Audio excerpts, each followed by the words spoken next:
যারা বাংলাদেশের Saint Martin থেকে শুরু করে যে কোনো ব্যাপারে বিরূপ মন্তব্য করে তারা বাংলাদেশের ভালো চায় না এবং একটুখানি ব্যাকগ্রাউন্ড দেখবেন এরা স্বাধীনতা বিরোধী চক্র।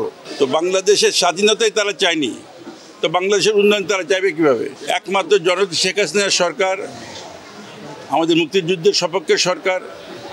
আমরা বাংলাদেশের উন্নয়ন শুধু বিশ্বাস করি না, ইতিমধ্যে বাংলাদেশকে আমরা উন্নতের এমন একটা পর্যায়ে নিয়ে গিয়েছি যে বিশ্বে আমরা উন্নয়নের রোল মডেল, এবং ইনশাআল্লাহ আমরা আপনাদের সকলের সহযোগিতা সমর্থন নিয়ে সামনের দিকেও এটা এগিয়ে নিয়ে যাব।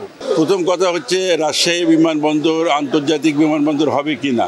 আন্তর্জাতিক বিমানবন্দর আমরা ঘোষণা দিলে তো হবে না, বিদেশ থেকে বিদেশি এয়ারলাইন্স তাদেরকেও আসতে হবে। কিন্তু আমরা ইতিমধ্যে যে প্রকল্প নিয়েছি তাতে আগামীতে বিদেশ থেকে অন্যান্য দেশের প্লেন বাংলাদেশের রাজশাহীতে ল্যান্ড করতে পারবে, যে কারণে আমরা অলরেডি রানওয়ে সম্প্রসারণ, শক্তিকরণ এবং প্রয়োজনীয় আরও লেনদেন করবো যাতে হোয়াইট বডি এয়ারক্রাফট এখানে আসতে পারে। যখন আসবে এবং এই শহরের এই অঞ্চলের ব্যবসা বাণিজ্য উন্নতি হবে, তখন অটোমেটিক এটা ইন্টারন্যাশনাল এয়ারপোর্টে আমরা ঘোষণা দিতে পারবো। এই মুহূর্তে এখানে কোনো সমস্যা নাই, যে সমস্যাগুলি আছে সেই সমস্যার কাজ আমরা করছি। রানওয়েকে শক্তিশালীকরণ, রানওয়েকে সম্প্রসারণ এবং এটার যে টার্মিনাল বিল্ডিং এটাকে উন্নত করা, সেটার কাজ আমরা করছি।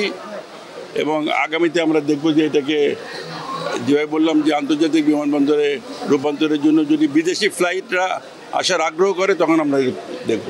নগদের কাছে সব গ্রাহকই প্রিয়, তাই তো সারা দেশে ক্যাশ আউট চার্জ সবচেয়ে কম। বাংলাদেশ বিমান প্রায় 25টার মতো ডেস্টিনেশনে যায়।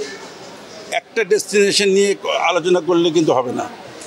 হয়তো ম্যানচেস্টার হয়তো লাভজনক নয়, কিন্তু আরও অন্যান্য জায়গা আছে যেমন টরন্টো, লন্ডন, এগুলি খুবই লাভজনক। তো আমরা যেখানে প্রবাসী বাঙালিরা আছে, যেখানে আমাদের প্যাসেঞ্জার আছে, সেখানে আমরা সার্ভ করতে চাই। কোনো জায়গায় হয়তো একটু লাভ কম হতে পারে, কোনো জায়গায় হয়তো সে লাভটা পুষে নিতে পারে, বাট তারপরেও যেহেতু আপনি ম্যানচেস্টারের কথা বলছেন, শুধু ম্যানচেস্টার নয়, আরও এরকম প্রায় 6-7টা ডেস্টিনেশন আছে যেখানে বিমান আপাতত লাভজনক নয়। আমরা সেগুলিকে লাভজনক করে গড়ে তুলব অথবা সেগুলিকে বাদ দেবো, এটা আগামীতে আমরা প্ল্যান পরিকল্পনা। রাজশাহীতে শুধু পুটিয়া রাজবাড়ি নয়, রাজশাহীতে আরও অনেক পর্যটন আকর্ষণ স্থান আছে। যেমন আপনাদের পাশে পদ্মা নদীর এখানকার যে পাড়টা, শহরের পাশ দিয়ে পদ্মা নদীর পাড়, এটাও পর্যটনের জন্য একটা খুবই সুন্দর জায়গা। পুটিয়া রাজবাড়ি থেকে শুরু করে নাটোরের আমাদের উত্তরাঙ্গনা ভবন থেকে শুরু করে সোনা মসজিদ, এরকম করে এখানে অনেক জায়গা আছে যেগুলি প্রত্যেকটাই পর্যটন আকর্ষণ স্থান।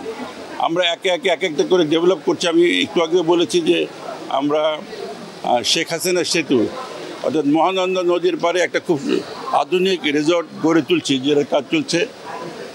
এভাবে একে একে আমরা এখানকার পর্যটন শিল্পকে আরও বিকশিত করার জন্য আমরা কাজ চালিয়ে যাব ইনশাআল্লাহ। পর্যটন মোটেল ইতিমধ্যে আমি আজকে পর্যটন মোটেলই ছিলাম।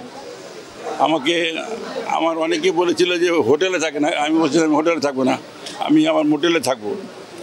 তো আমি মোটেলটা দেখেছি, আমাদের যথেষ্ট জায়গাও আছে। এটাকে আমরা আগামীতে একটা 5 স্টার হোটেল করা যায় কিনা, এটার জন্য বিদেশ থেকে উদ্যোক্তারা ইতিমধ্যে আমাদের এখানে আসছে। চাইনিজ, কোরিয়ান, জাপানিজ এবং মিডল ইস্ট থেকে তারা বাংলাদেশের বিভিন্ন স্থানে রিসর্ট গড়ে তুলতে চায়, 5 স্টার হোটেল গড়তে চায়। যখন তারা আসবে, তাদের সঙ্গে যখন আলোচনা হবে, তখন তাদেরকে আমরা রাজশাহীকে দেখিয়ে দেবো যে এখানে যান, কারণ এখানকার গুরুত্ব বিশেষভাবে এই অঞ্চলের গুরুত্বটা আমি একটু আগে বলেছি যে কানেক্টিভিটির জন্য। সুতরাং আগামীতে এখানে পর্যটক বাড়বে বলে আমি মনে করি।